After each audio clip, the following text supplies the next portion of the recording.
I would like to welcome you to the Pilecki-Institut. My name is Mateusz Fałkowski. I'm Deputy Director of the Pilecki-Institut here in Berlin. And this event is co-organized with the Konrad Adenauer Stiftung, Konrad Adenauer Foundation.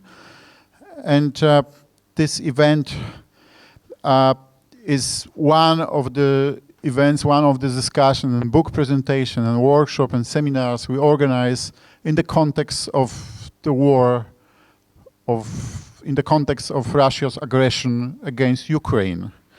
So we used to live in, so to say, post-heroic, post-war welfare societies in safe environment, and suddenly, so the war is at our door.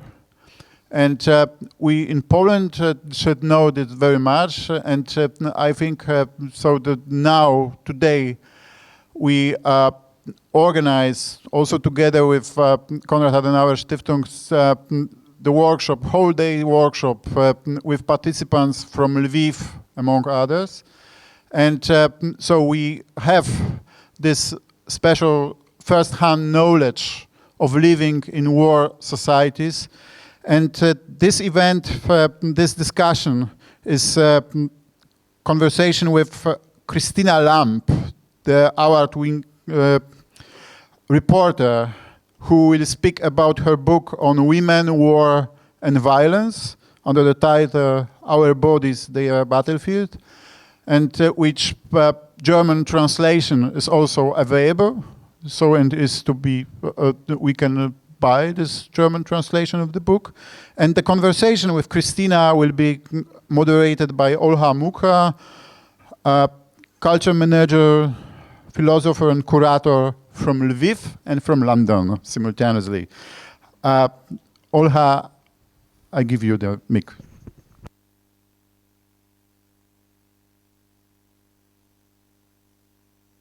No, yeah.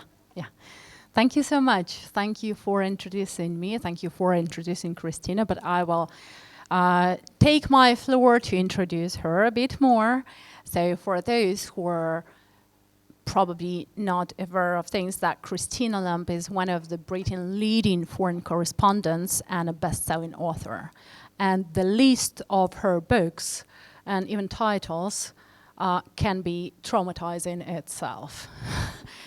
This book is probably one of the best, but definitely one of the worst books I ever read.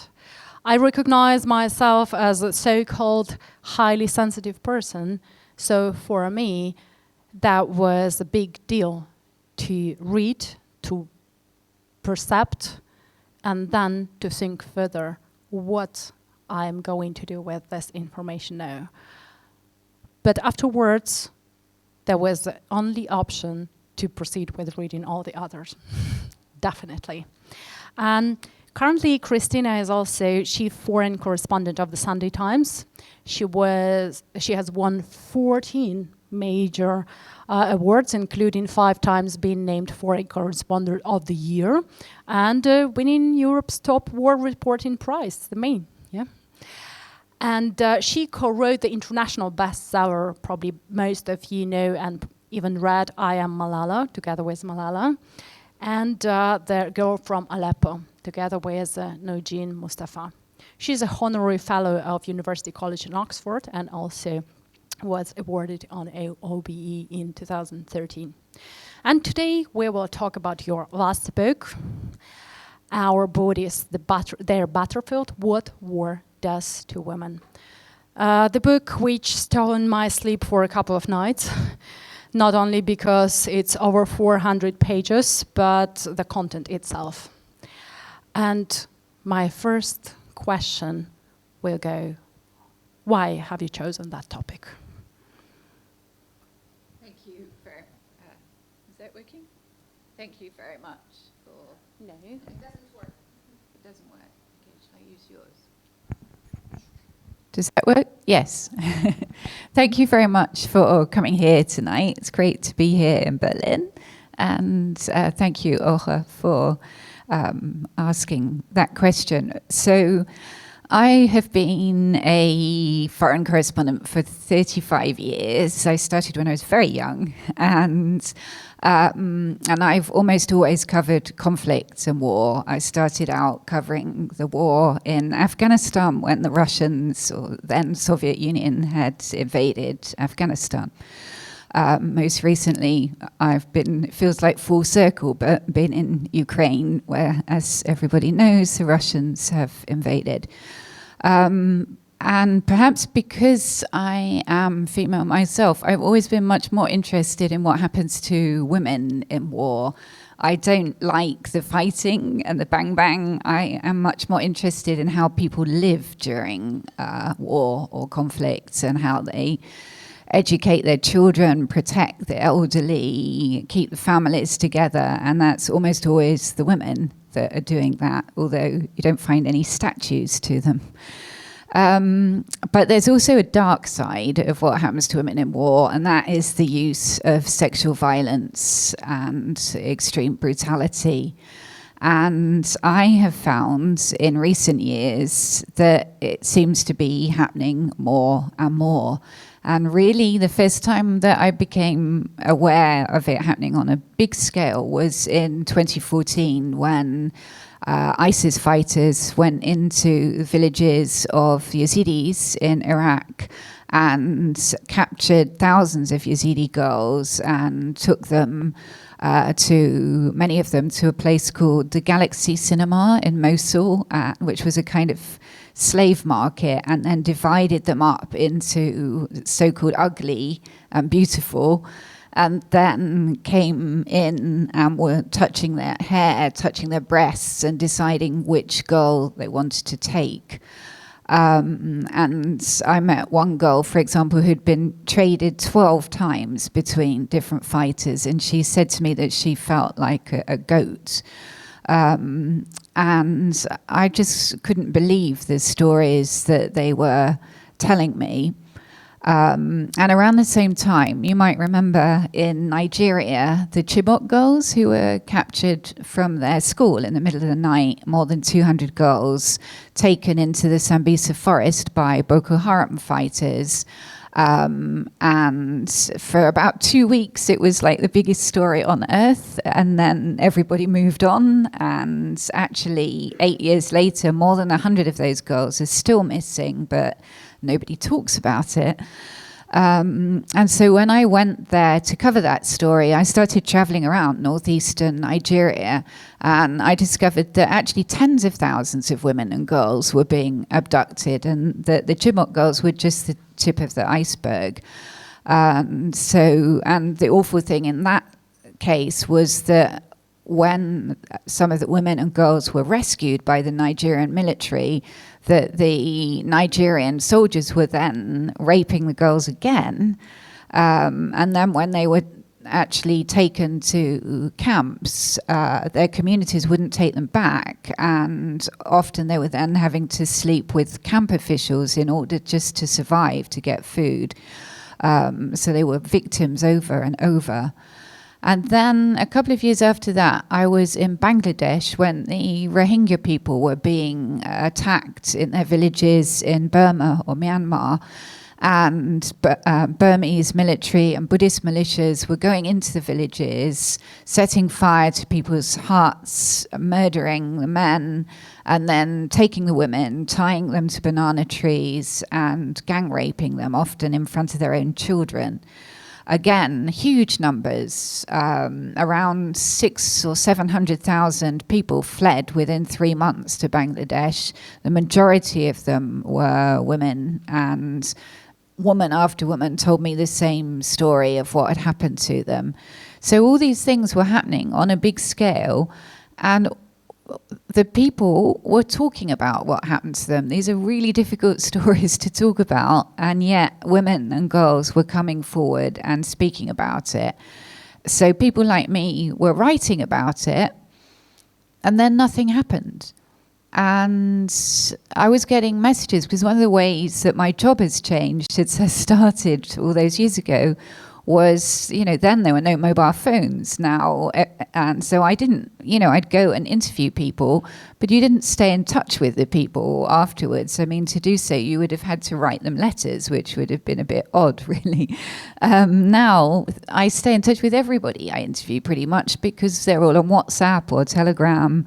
And so some of these Yazidi girls, some of the Rohingya, were messaging me after telling their stories and saying, I told my story, what difference did it make? And I didn't know how to answer the question. I felt like very angry about it because I also thought, well, surely, these terrible stories people were telling and somebody will do something. And nobody was. Not a single person was prosecuted for what happened to the Yazidis or for what happened to the Nigerian girls or for the Rohingya. So I became very angry about it and decided to start researching. That's why I was not setting out to write a book, actually, but just to try and answer that question of what difference does it make. Yeah, but I remember that Amal Clooney called your big wake-up call, and I was like reacting, indeed, but then wake up call for whom? So I think that it's a wake-up call for the world, right? Because there has always been rape in war. We're having this conversation in Berlin where, of course, during the liberation of Berlin at the end of the Second World War, enormous numbers of women were raped by Soviet soldiers, and yet after the war, it was barely discussed. And when the Nuremberg trials happened, there was no mention of sexual violence, even though it was known that it happened on a big scale. And so, this is something, when I started looking into it, it's really hard to find a conflict where it hasn't happened. But obviously, it's a different scale and different places. And obviously, those things are being not really documented and underreported, right? And I believe that you mentioned this, that intimate nature of rape means that it's underreported generally, and even more so in conflict zones, there are likely stigmatization, right? And it's this stigmatization can go from their families, from their husbands. You mentioned a lot of cases when after they experienced it once, then their own soldiers did it twice, then a camp, and then those lucky who got married, they complain that their husbands don't understand, that they complain, why don't you want to have sex with me? Yes, and this is being a victim again and again. What is the way out of this vicious circle? Well, to me, that's one of the most upsetting things about all of this is we all know that rape is the one crime where the victim is often made to feel that they did something wrong. And so, stories like the Nigerian girls where they're being, stigmatized, can't go back to their communities, that's very, very common. If you look at what happened in Bangladesh during the war there from 1970 to 71, I went to interview some of the women who'd been raped during that war. And they have lived in shame for decades. They feel like they can't talk to their families. They met me secretly.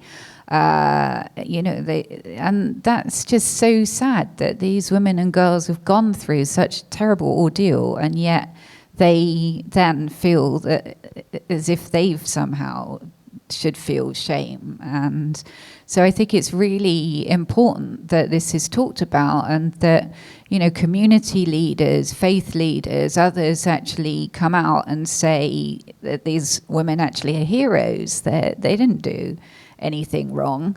And in the case of the Yazidis, the Baba Sheikh, the late Baba Sheikh now, who was the Yazidi prince, he he was persuaded to come out and say, actually, we welcome the Yazidi girls back, that they have done nothing wrong. But unfortunately, he didn't say the same about the children. So what happened was that Yazidi communities took girls back, but wouldn't, if they got pregnant with the ISIS fighters, as many did, and had children, the communities wouldn't take the children because they saw them as being ISIS. So, and so that these Yazidi girls and women were having to make an absolutely terrible choice between leaving their children behind and going back to their families, or staying with the ISIS fighters. And that's why actually in those camps in northeast Syria, where there are many ISIS wives, there are also quite a lot of Yazidi girls, because they don't want to be, of course, split up from their children. But back to the question of the reporting, what do you think are real numbers? Like, I don't know, 5, 10, 15? It's really 50%. impossible to say. I mean, I'm absolutely convinced that it's more common. At the beginning, when I started to think 2014, 2015, why am I seeing this so much? Is it because women now are speaking about it more openly? And I think, there is an element of that. But I have no doubt that in the last few years, it has increased enormously. I mean, look, if you talk about what's happening now, it's happening in Central African Republic, in South Sudan, in Ukraine. The women who have been detained, put in detention centers in Belarus, are being raped. Women in Ethiopia, it's happening a lot. The Uyghur detention centers in Xinjiang, again, rape is being used a lot against them. So, there's numerous places around the world where it's happening as we speak. The question is, I guess, why is it happening so much? And why is no one doing anything about it? This is definitely the initial question you want to ask yourself when you start reading your book. And I will quote something that ever since man has gone to war, he has helped himself to the woman, whether to humiliate his enemy, wreak revenge, satisfy his lust, or just because he can. Indeed, rape is so common in war that we speak of the rape of a city to describe its wanton destruction. What do you think is the most common motivation to do that?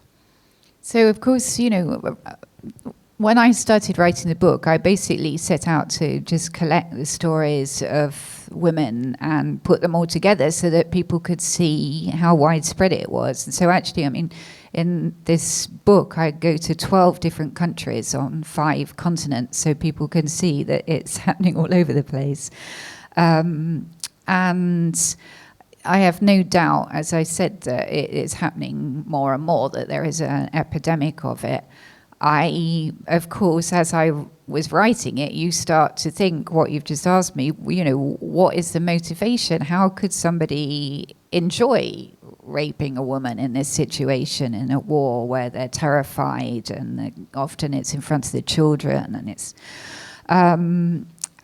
it's a hard question. I think that actually somebody should write a book about the perpetrators.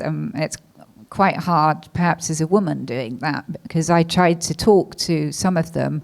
I met some of the ISIS fighters who were being held in Kurdish prisons, and I knew from their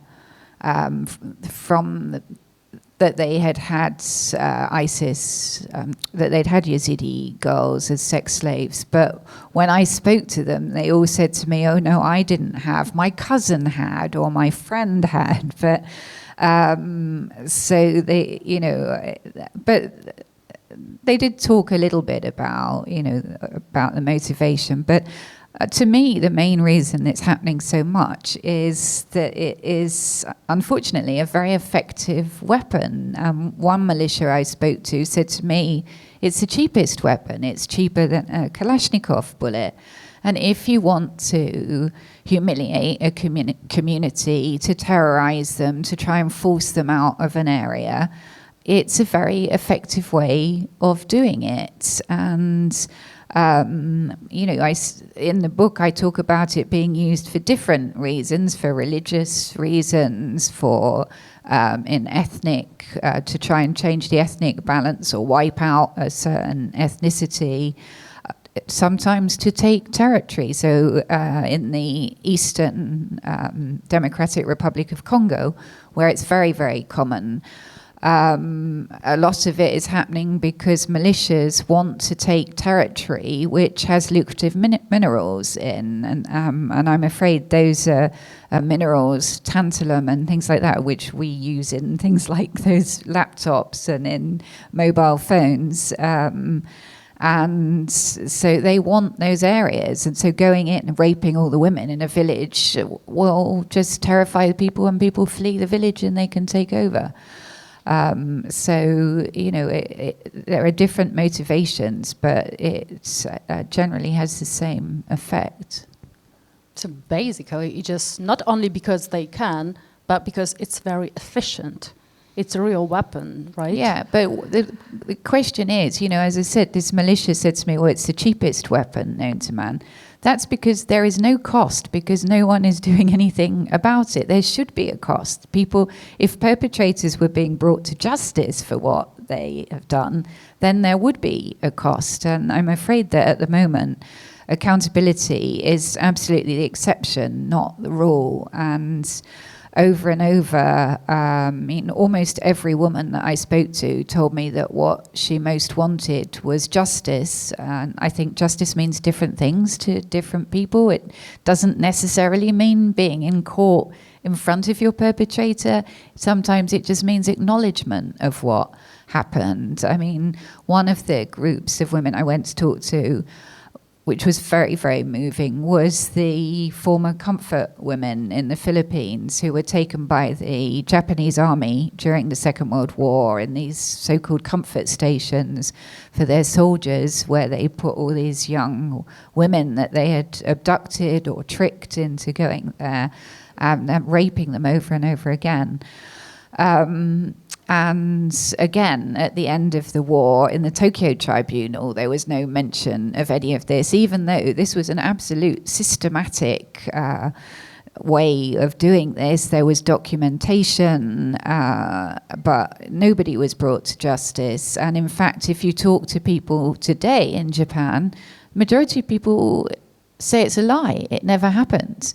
And yet, it was a system that was set up by the Imperial Japanese Empire. And, there is a huge amount of evidence of what happened. But today in Japan, the majority opinion is that it never happened. These women are liars. They were prostitutes.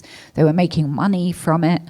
So I went to see, and of course, it's more than 70 years on, so there are not many survivors left. And I went to meet few survivors in the Philippines. So these were women in their late 80s, very amazing sort of grandmothers, great-grandmothers, very dignified women. And they had to live for years without talking about this. Finally, in the 90s, somebody went on the radio and talked about it, and then others heard, and they couldn't believe that a woman, Rosa, had actually come forward and told her story. So then others started to, and in some cases their families were furious with them, and they said, "You're bringing shame on our family, how can you talk about this?" And in the Philippines, not only have they not had any justice from the Japanese or any apology, but their own government doesn't acknowledge what happened to them. So there's nothing in the history books about it. They raised money to put a statue on Manila Bay in honor of the comfort women, and the government forced them to take it down, but took it down within a few months. So, in their case, they feel completely written out of history. And it's such a lot of questions I want to ask right now. Maybe let's start from the legal context, right? And you were mentioning justice, and I remember that phrase and the date, which, to my astonishment, the first prosecution of rape as a war crime was only in, guess the number. You would never guess. 1998. This is a number. Also, I mean, most people, I think, imagine that the first time that rape was prosecuted as a war crime was in Bosnia, and in fact it wasn't. It was Rwanda. And it was these very, very brave women that literally risked their lives to go and testify because nobody wanted them to talk about it. But this is a very interesting case because what happened was a mayor of a small town not far from Kigali was prosecuted for war crimes. It didn't include rape. And it was torture, killing, other things. And in the trial, a woman that testified started talking and she said, and then they raped us. So there were 3 international judges, 2 men and a woman. One of the men literally said, we're not interested in that, moving on. And fortunately, there was a woman judge from South Africa, Navi Pillay, an amazing woman, and she said, hang on a minute, this woman's come all the way here to testify. The trials were in Tanzania, not in Rwanda, in Arusha. Let's at least hear her story. So she said to her, what do you mean, the rape? And so the woman said, well, lots of people were being raped. They were being taken into the bureau, the town hall, and raped. So then they decided to kind of investigate this more. So they stopped the trial and discovered, I mean, supposedly around 300,000 women were raped in Rwanda during the genocide. It's an enormous number. So they then decided to add sexual violence to the charges. These 5 women then came and testified, and they got the conviction. But those women, you talk to today, and they say, we thought we were changing history. And they did. They changed legal history.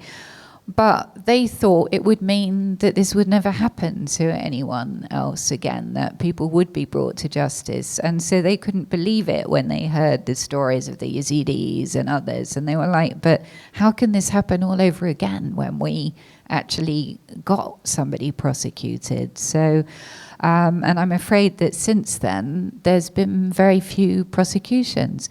And I was astonished going to Bosnia, which I think for many of us of sort of my generation was the first time that we heard about rape being used in war in the 90s. I presumed because it was talked about so much and the international community said never again, rape camps in Europe, how can this be? I presumed that lots of people had been prosecuted for it. But in fact, when you go there and talk to some of the survivors, they will tell you that they see the perpetrators in coffee bars or working in the police force still or in office buildings because hardly anybody was actually prosecuted. And in fact, one of the women became so angry that she set up an association, and she and other survivors have themselves now brought more than 100 men to justice. They go and track down what the police don't do. They go and track down the men and photograph them, find their addresses, compile evidence, and then force the prosecutors in Bosnia to actually prosecute them. But it shouldn't be like that. It shouldn't be that. And there have been some successes in recent years in domestic courts. But again, it's always when the women have been incredibly determined and brave and often had to testify over and over. And, I don't think it's coincidence that in almost all of those cases, there has been a female judge or a female prosecutor. Yeah, as we can see that it took to have a female right, on that position. And it brought us very close to the feminist context, right, that women's voices are too often left out, right? And during the first part of the war in Iraq in 2003, I remember the story you mentioned that up to topping of Saddam Hussein, and you were one of the 6 correspondents, right?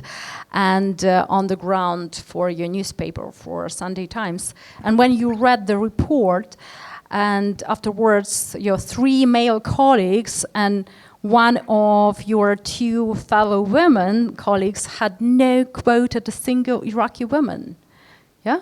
Yes. So it seems to be kind of very logical outcome from this just patriarchal society set up. Is it that big change can happen only when women will take over, or is it other way around?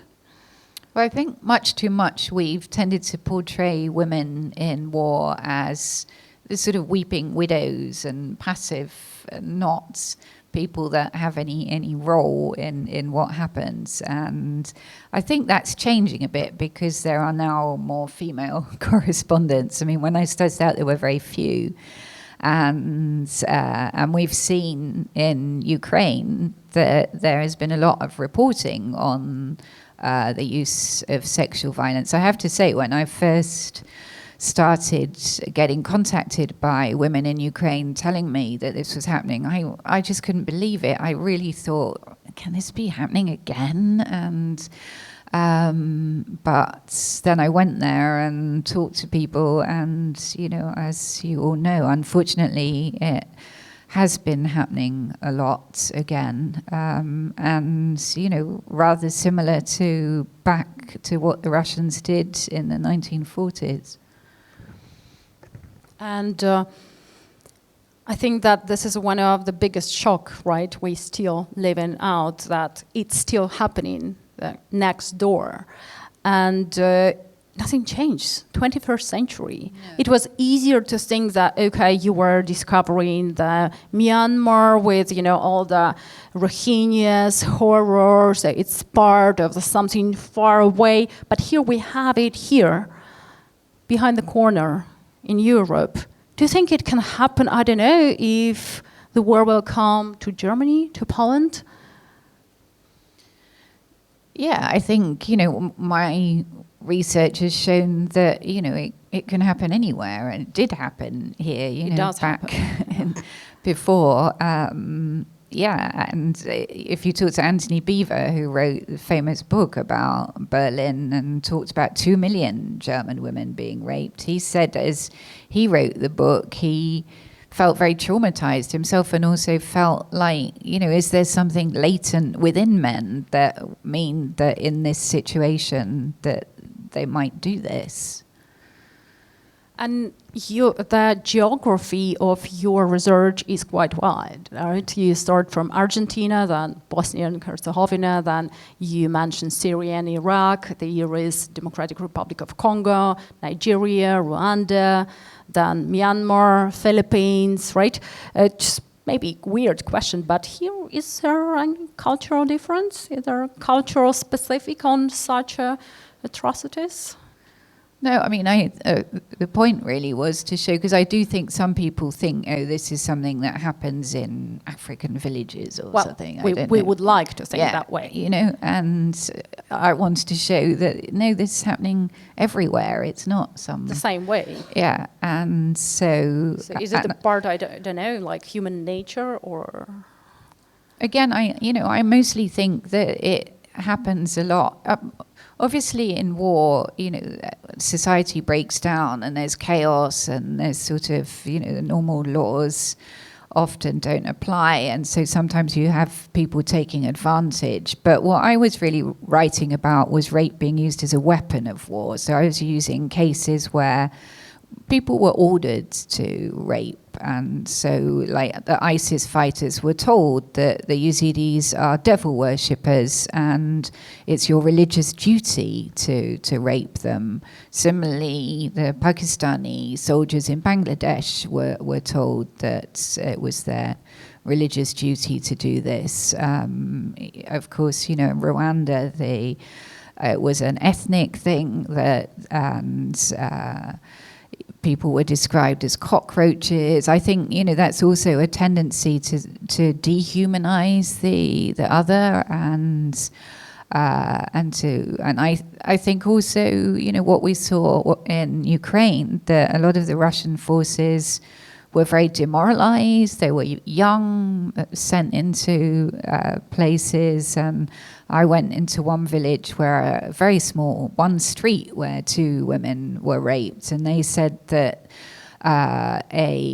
these young Russians came with their commander, actually, and the commander said to these women, "My men have had some vodka and now they want some entertainment." And these women were then taken into the house that they'd commandeered as their headquarters and brutally raped. But the one thing I think about Ukraine it's awful to say positive, but the fact is that there's been a lot more reporting about it. You know, when I've had issues for my newspaper, when I've tried to report on war rape, and I've had male editors say to me, nobody wants to read about this. And I think, well, our job as journalists is to write about things that are uncomfortable, and so that hopefully somebody does something about it.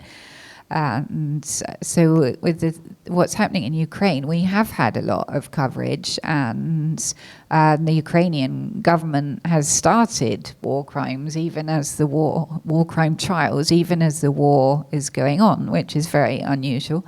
And Zelensky has talked about rape in the same breath as torture and killing. And I think that's very important, because I mentioned earlier Nuremberg and Tokyo not looking at the issue at all.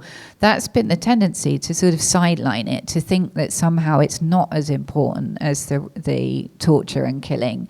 And I even interviewed the Chief Justice in Iraq, in Nineveh, who was conducting trials of ISIS fighters. It wasn't really justice quite as we know it, because the trials were very, like, within 10, 20 minutes he was issuing death sentences to people. But these trials were all for terrorism. And I said to him, have any of these people that you're trying had Yazidi sex slaves? And he said, yes, many of them. So I said, but why aren't you including that in the charges? And he literally laughed and said, why would we do that? They also were killing and torturing people.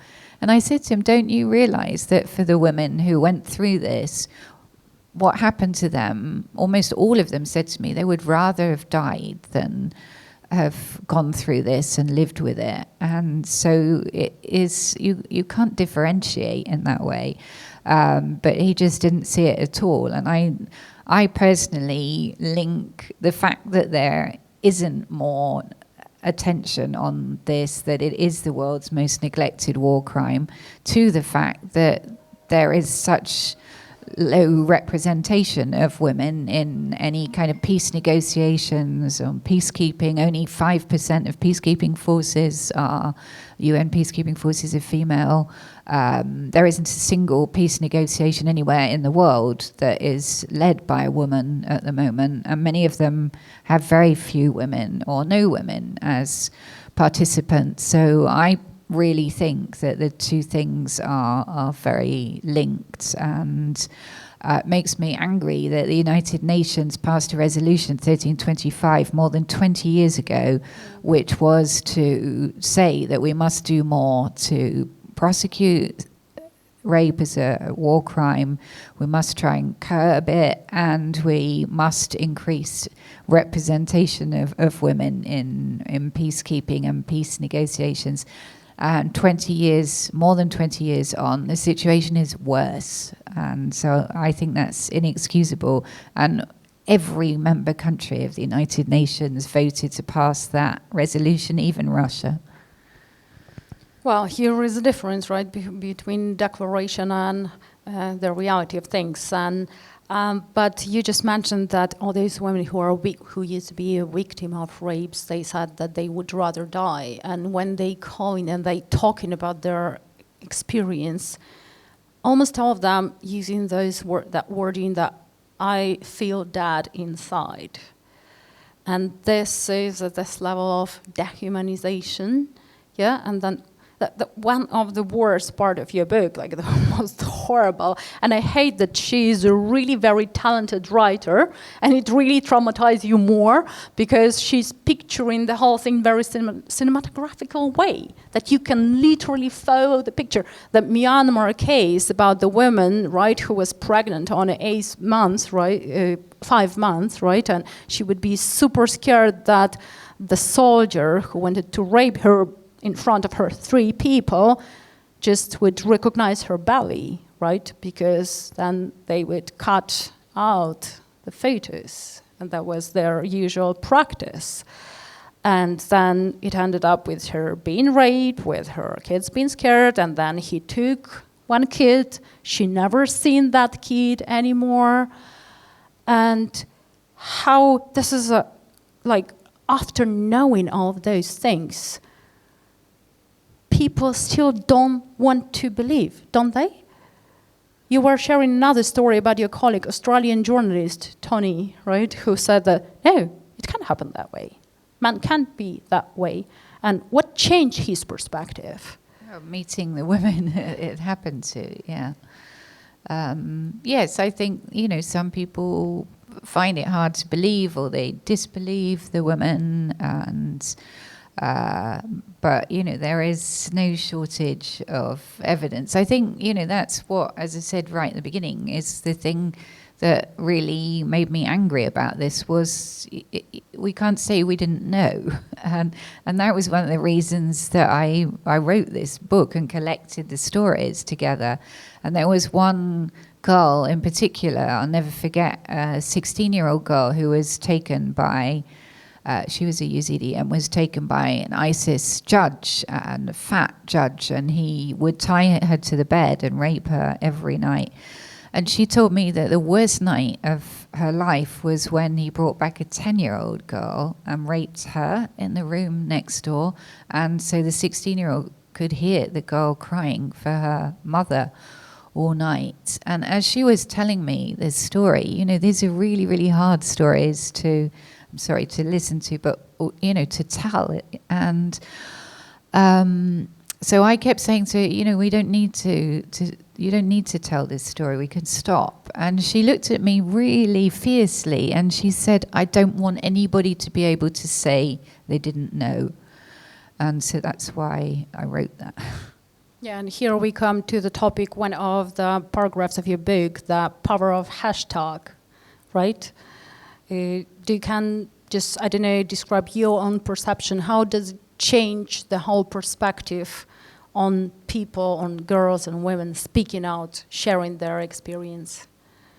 Well, the power of hashtag, you mean you're referring to the Bring Back Our Girls with the Chibok. I mean, you might remember that lots of people like Michelle Obama and lots of celebrities did selfies of themselves holding up placards saying Bring Back Our Girls, and it became this hashtag that was retweeted over and over again, millions of times. And it was really because of that people became interested in the story. But I'm afraid that media is not very good at focusing on things for very long, and usually not more than one thing at a time. So when I personally have spent an awful lot of time in Afghanistan, and then when Ukraine started, everyone lost interest in the fact that the Taliban had taken over Afghanistan. Yesterday it was 400 days that girls have not been able to go to high school in Afghanistan. Which is, heartbreaking. So, yeah. But we can't avoid this work with media, because if there are no, public resonance, there's no advocacy following with it, right? So, how to bring the attention to the wider publicity? Do we need it, or do you have some specific target groups we need to communicate with? It shouldn't really need a hashtag, but if anyone could think of a good hashtag, maybe that's the answer. But just sharing the information. Look, I'm a war correspondent, and I had no idea how widespread this was until I started researching it. So I presume that most people who are not covering wars, don't have any idea that as we speak, this is happening to, tens of thousands of women around the world, and that no one is really doing anything about it. I have to say, though, and particularly as being here in Germany, the one place that has recently tried to do something is Germany, because there is something people here might be aware of called universal jurisdiction, where you can prosecute for war crimes it doesn't have to be in the country where it happened. So basically there's been 2 now successful cases in Germany where Iraqis have been prosecuted for what they did to Yazidis. The first one was a girl who, a Yazidi who was captured along with her little girl, 5-year-old, who was then left outside chained up by the ISIS fighter and who died in the heat. And so he was actually caught here because he'd become a refugee here. And so the case was prosecuted here successfully, and he's now in prison. And then there's been a subsequent other case involving Yazidi here. So, it's people being a bit more imaginative about how to try and bring these cases to justice. So I hope that what Germany has done, now there's a case in Holland, that other countries will start to think, well, actually, we can do that. And you had, again, an innovative sort of thing where Gambia took Myanmar to court in The Hague at the International Court of Justice, will be 3 years ago this December, I think, and successfully prosecuted them there for what they did to the Rohingya. Of course, it that doesn't make any difference, because the International Court of Justice, what can they do to it's the regime in Rohingya? So they officially said, prosecuted them, but nothing has actually happened. But it's still something. Slightly alarming was the fact that Aung San Suu Kyi actually came and led the case for Myanmar, because up till then, I think many of us had found it difficult to believe that she was really involved in this, and we've kind of, because we wanted to think highly of her as a beacon of human rights, and and now she is under arrest again. But it seems quite clear that she also was advocating those terrible things that happened. Talking about that, what was your biggest insight discovering those things? Something you would never expect, but hit you while interacting with. The main thing really was that it was so completely difficult to get justice. I had no idea that it was so hard. But actually, I don't know the situation here in Germany, but in my country, last year, less than 2% of rapes that were reported to the police resulted in prosecutions. So, rape is a crime that has a very, very low prosecution rate anyway. So imagine then if you're in a country where the perpetrators are the people who are actually running the country or running the police or the ones with the weapons, and also you have no access to lawyers or media to tell your story. So then it's extremely difficult to do anything. So so I think it is really, really hard. And I also, some of the countries where it happened, I had no idea. So Argentina, for example, I had actually gone to Argentina while I was working on the book to give a talk at a journalism event. And there was a dinner, and somebody was asking me, what are you working on at the moment? And I talked about this. Now, Argentina, during the dictatorship in the 1976 to 83, notoriously had all these torture centers, had these so-called death flights where people were put on these planes and thrown out into the sea. And a lot of the torture centers were right in residential areas in Buenos Aires. So some of them now have been opened that you can visit. So while I was there, I'd gone to visit. And so it was then at this dinner, they were asking me, what are you working on? So I said, I'm working on a book about war rape. And so there was a lawyer there who said to me, well, do you know that we now are prosecuting for rape during the dictatorship? So I said I had no idea, because I've been to the museums and things. There's no mention of sexual violence in the museums, just of torture and the death flights and all these terrible things. But and so she said, no, the cases at the beginning, the women were kind of not allowed to talk about this, but finally, after all these years, it's now being prosecuted. So then she introduced me to some of the women who had been kept in these torture centers, but were actually really as sex slaves for some of the military officers there. One of them, Graciela, who I wrote about, she said to me, when I read about the Yazidis, I realized that's exactly what happened to me. It's just that I was in a city in Buenos Aires, whereas they were in the desert in Iraq and Syria. Yeah, but here is important cultural context also to be counted in, that in Argentina as a whole, Latin America, it's very strong slut-shaming culture, right? So it's very difficult to speak out. It's very difficult to share the experience. And this is a very uncomfortable question, because if we understand somehow that men doing this to women, why would women do it? That shaming, rejecting, denying, doing this to the other women? Is it like self-defense or this misogynistic context?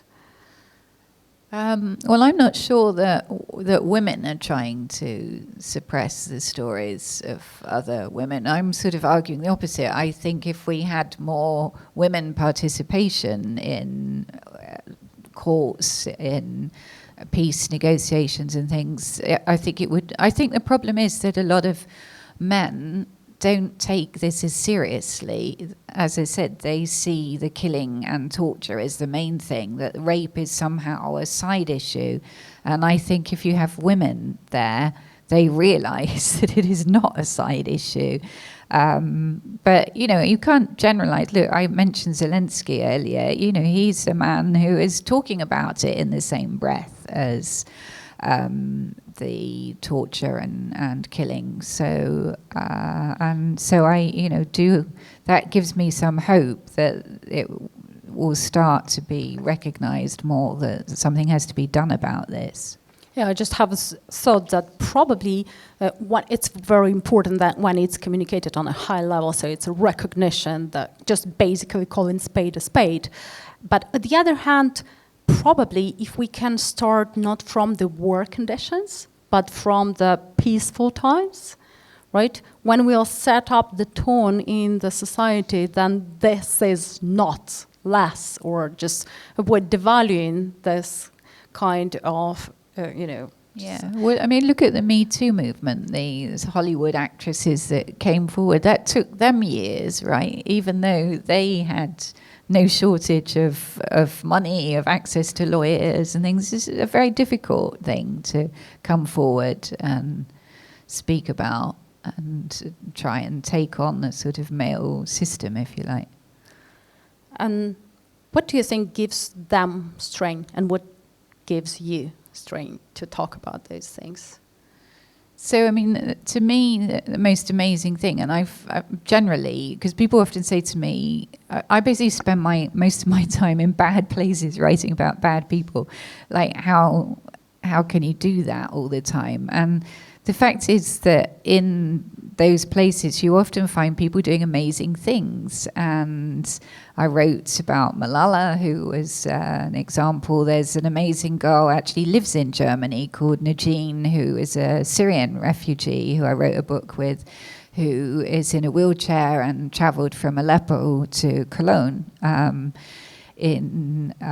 during the refugee crisis, and is the most amazing person. She's one of those people that if you spend a few hours with, you just feel better about life. And quite frustrating writing a book with her about the refugee crisis, because she so much looks on the bright side of things, and I was wanting her to describe how difficult it was being a refugee, and particularly being in a wheelchair. And just to give you an example, when I first met her, I said to her, what do you think of Europe? And she said to me, I'm a bit disappointed. So I said, why are you disappointed? And she said, well, I used to watch MasterChef, and the food doesn't look like it did on MasterChef. So she's very funny. And and again, in this book, although there's a lot of very terrible stories of what happened to the women, there's also some heroes of people doing amazing things, some of whom are men, actually. So, one of my own personal absolute heroes in life is a man called Dr. Mukwege, who won the Nobel Peace Prize with Nadia Murad in 2018. He runs something called the Panzi Hospital in Bukavu in eastern Congo, and this hospital has treated 55,000 women and girls who have been raped, and nobody on earth, I think, has treated more rape victims than he.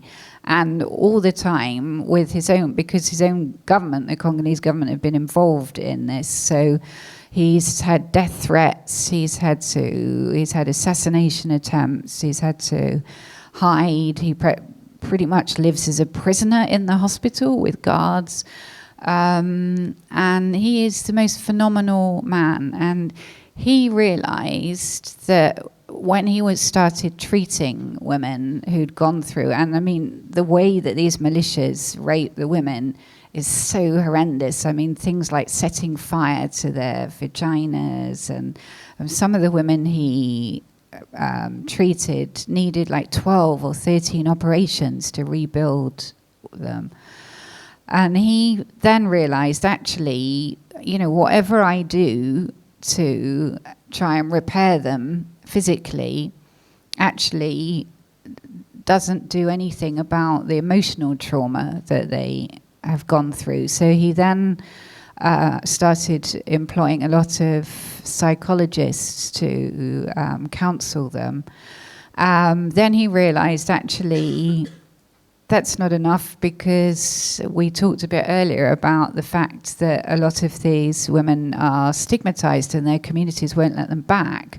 So they needed a way of making a living. So this is a hospital, but at the hospital he then started a program to teach literacy to the survivors, to help them set up businesses, to give them loans, so that they could actually make a living. And finally, he then realized that, actually this won't end until we bring perpetrators to justice. So his hospital now has a sort of law office as well for any of the women that want to try and take their perpetrators to court. So there's this sort of absolute model of how to deal with this. And so meeting people like him is so inspiring, but also, just to humble people. Malala always says, one girl, one book, one pen, one teacher can change the world. And I really believe that. And in this book, one of the people that I met in Iraq was a beekeeper from Aleppo in Syria. And he basically a very humble man, and he said that when he was keeping the bees, it made him start questioning the whole treatment of women in his country, because he said, the bees have a queen bee and it's such a well-organized society, And so why don't we let women have their own views and run things? And so he started reading about women's rights, all because of the bees. And then he heard what was happening to the Yazidi girls. And so he decided to try and rescue some of them. Because he sold his honey from Aleppo, he knew the sort of trading networks, and cigarette smugglers, and so he thought, if we can actually smuggle cigarettes in and out of the country, then can't we actually smuggle the girls back out? And he managed single-handedly. This man, you wouldn't give a second look at in the street probably. He rescued more than 200 of these girls at a huge risk to himself. So, there are a lot of heroes out there, I think. Yeah, thank you for sharing those stories, because for me that was like, when I finished the book, I was like, where is the manual? Where is it calls to action? I want a list what I should do about that. I want some, pushing to do some proper things, because I don't feel that I can just leave it as generic knowledge. I learned a lot of numbers, facts, and they are horrifying, but I can't just keep living the same way after knowing all those things. So what is probably our basic to-do list after? So I think, just sharing these stories so that people know that this is happening, putting pressure on our politicians to start actually, because, the laws are there, the resolutions are there. It's actually people starting to implement them, helping some of the organizations that are set up to help women. It's a kind of weird thing, because people often ask me, who can we help? There isn't any NGO that is just dedicated to this internationally. There are individual NGOs within countries. So there's things like Medica Zenica in Bosnia. There is Pansy, as I just mentioned, in Congo, and another thing called City of Joy. But they're all individual things. And actually, it's quite frustrating, because City of Joy, for example, which helps survivors in Congo, that's been going more than 10 years, and they were telling me that now they've started a farm, because they've found that actually growing things is very helpful for the women, and sort of being close to nature, and yet the women of Srebrenica, who I spoke to, they say exactly the same thing, but they discovered that about 15 years ago. So you sort of feel like if the women in Congo had been in touch with those women in Srebrenica, they would have said to them, actually, what really helped us was growing roses and growing tea, and that sort of changed our life. So there needs to be more coordination, I think, between groups, more sharing of information. Yeah, now I have my to-do list in my head. Thank you. I just do hope that everybody here as well will join the movement of sharing and just revealing. And before I will open the floor for the questions from the audience, the last one, I know that you have some plans on Ukraine. Yeah, books, translation, everything. Can you share with us as well? No, so the book is actually coming out in Ukrainian, which I'm very happy about. And so I've written a new introduction about what's happening in Ukraine. Mm-hmm. And I think that, I believe this is a thing we were talking about earlier, how to create this connection with the society, yeah? Refer to something, what is the actual pain, yeah? What is the spirit of time itself. Thank you. Thank you for sharing, for writing. That's incredible work, and I just do believe that it is life-changing. It is setting up very different standards, expectations, and changing life things. Thank you very much.